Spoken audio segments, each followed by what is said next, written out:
Hello dear students, welcome to my channel. आज हम करने वाले हैं worksheet number 27 for class 9 students. बच्चों, आज का आपका टॉपिक है राइटिंग डिस्क्राइबिंग प्लेसेस। तो हमें राइटिंग पार्ट में हम क्या करेंगे, आज हम करेंगे डिस्क्राइब प्लेस को। Dear students, we have completed two worksheets on describing places. हमने अब तक दो वर्कशीट्स कर ली हैं जिसमें हमने डिस्क्राइब करना सीखा है प्लेस को। So in this worksheet let us describe the picture given below. तो अब हम क्या करेंगे, इस पिक्चर को जो गिवन है उसको हम डिस्क्राइब करेंगे। ठीक है, तो सबसे पहले बच्चों डिस्क्रिप्शन में क्या चीज़ें कम इम्पॉर्टेंट है। आपको जो चीज़ें पिक्चर में दिख रही हैं, ठीक है, तो आप जिन चीज़ों को इमेजिन कर सकते हो, जो चीज़ें पिक्चर में नहीं है उन चीज़ों को भी लिख सकते हो, जो चीज़ इमेजिन कर सकते हो, जो चीज़ पिक्चर से एसोसिएटेड है उन चीज़ों को लिख सकते हैं। ठीक है, तो आप शुरू करेंगे कैसे, तो आप शुरू करिए कि पिक्चर में आपको क्या क्या चीज़ें पहले दिख रही हैं। ओके, तो देर आर पीपल, देखो यहाँ पर लोग खड़े हैं, टूरिस्ट खड़े हैं। ठीक है, यहाँ पर बहुत से कम टूरिस्ट खड़े हैं। ठीक है, ओल्ड घर है, बहुत पुराने टाइप का घर है यहाँ पे। ठीक है, और ये जो है एक हिली एरिया लग रहा है क्योंकि यहाँ पर घाटियां हैं, देखो मिडोज कहते हैं घाटियों को। ठीक है, हरी हरी घाटियां हैं, ग्रीनरी है।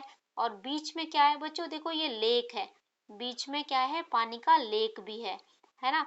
और यहाँ पर जो सुबह की धुंध दिख रही है, ठीक है, फॉग, कैसा लग रहा है, फॉगी वेदर लग रहा है यहाँ पर, है ना। ठंडी ठंडी ऐसा लग रहा है कि कोल्ड एटमॉस्फेयर है यहाँ पर, ठंडा मौसम है।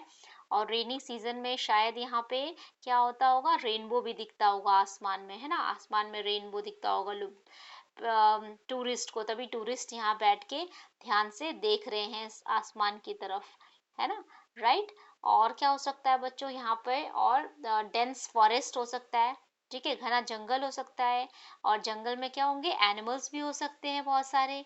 ठीक है, तो ये सारी चीजें हम एक्सप्लेन करेंगे डिस्क्रिप्शन में। ओके, तो हमें हिंट दिए हुए हैं, कुछ डिस्क्राइबिंग वर्ड्स दिए हुए हैं बच्चों, तो हमें उनको ध्यान से देखना है और उसके ऊपर अपनी स्टोरी बनानी है।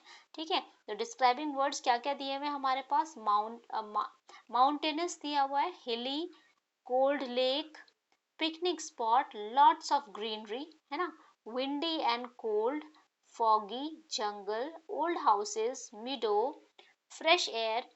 ठीक है, और क्या है, वेट, रेनी, एनिमल्स, ब्यूटीफुल और पिक्चरेस्क। ठीक है, राइट। तो शुरू करते हैं डिस्क्राइब करना। तो बच्चों सबसे पहले हम लिखेंगे this is a picturesque village scenery. ठीक है, this is a small town situated at a higher elevated position than its normal nearby plains or valley. Right, in simpler words we can describe it as a mountainous and a hilly area like places in Uttarakhand, है ना, like Nainital और शिमला। तो आपको जहाँ जो place लगता है आप वो नाम दे सकते हैं। ठीक है, it the climate looks cold because we can see its foggy atmosphere। हमें कैसा लग रहा है, क्लाइमेट यहाँ पर ठंडा लग रहा है क्योंकि यहाँ पर फॉगी एटमॉस्फेयर है ना। Most probably it's a morning time, और हमें ऐसा लग रहा है कि ये मॉर्निंग टाइम है। टेम्परेचर इज लेस हियर, सब लोगों ने वुलन कपड़े पहने हुए हैं, है ना। We can enjoy natural beauty with fresh air. I guess sometimes it becomes windy and with cold breeze. तो जब ठंडा मौसम है तो क्या होगा, वहां पे क्या हो रहा होगा, ठंडा मौसम होगा और जहाँ पे हवा चल रही होगी ठंडी ठंडी, है ना। There are lots of tourist enjoying their vacation. It seems perfect picnic spot. This is a lake in between which is adding mesmerizing beauty to this place। ठीक है, बीच में क्या है, एक लेक है जो कि एक mesmerizing beauty का अनुभव दे रही है। ठीक है, sometimes people can see clear rainbow from this spot। tourists have come here from far away to spend their holidays here, है ना। तो लोग क्या करते हैं, यहाँ पे बहुत दूर से आते हैं अपनी हॉलीडेज को बिताने के लिए। some wants to experience beauty of valley। it has lots of greenery here। ठीक है, ग्रीनरी है यहाँ पर बहुत सारी। we wish to stay in this splendid hill station। lake is quite large and water level rises up due to rainy season in the lake। ठीक है, we might find lots of old houses traditional houses here, as we can see in the picture. We find rare species of animals in the jungle nearby.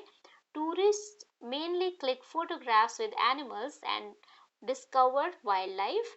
Natives live simpler life or simple lifestyle. I would love to visit here and connect with nature, है ना। तो ऐसे करके connect myself with nature, right. तो आप यहाँ पर लिख लेंगे नेचर, लिख लेंगे, ठीक है, myself with nature, let me add it, right. तो आप लिखेंगे to connect myself with nature in future. तो बच्चों इस तरह से आप डिस्क्राइब करेंगे और हमने सारे ही हिंट्स को यूज कर लिया और अच्छे से डिस्क्राइब कर लिया पिक्चर को, राइट। तो बच्चों आपको ये वीडियो कैसी लगी और एक्सप्लेनेशन कैसा लगा अपने दोस्तों के साथ शेयर कीजिए, लाइक कीजिए मेरे वीडियो को, और I thank you all for watching it. See you in the next video. Thank you.